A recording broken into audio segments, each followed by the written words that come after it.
السلام علیکم و رحمت الله و برکاته. برنامه ما برنامه رمضانی است.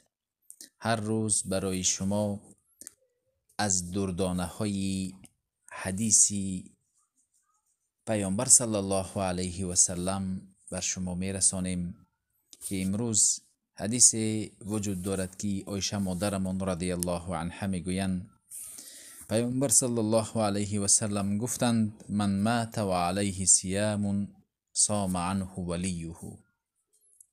هر کسی که در ماه رمضان وفات بکند او روزه های قرضی داشته باشد، پس ولیش، سرپرستش، پدرش یا که برادرش از نام او روزه می دارد.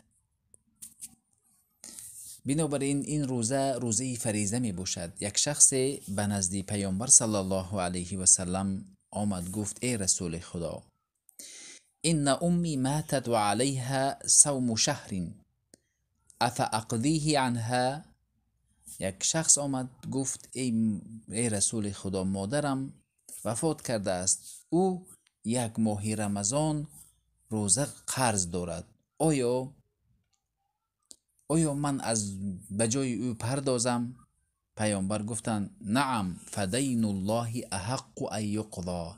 این قرض الله را بهتر است، اولاتر است که او را بجایش تو روزه بگیری. اگر ما وقتی که وفات کردیم قرضی از یک شخصی قرض گرفته باشیم، ولیمون پدر برادرهایمون میپردازد و اینشون قرضی که داریم باید ولی و نزدیکان خود او را از جایش پرداخت بکند.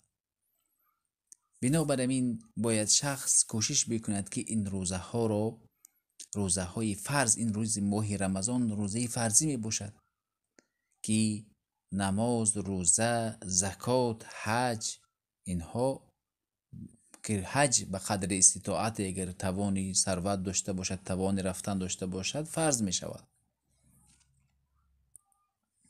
این بود حدیث هایی که تعلق به رمضانی است، هدیه رمضانی. السلام علیکم و رحمت الله و برکاته.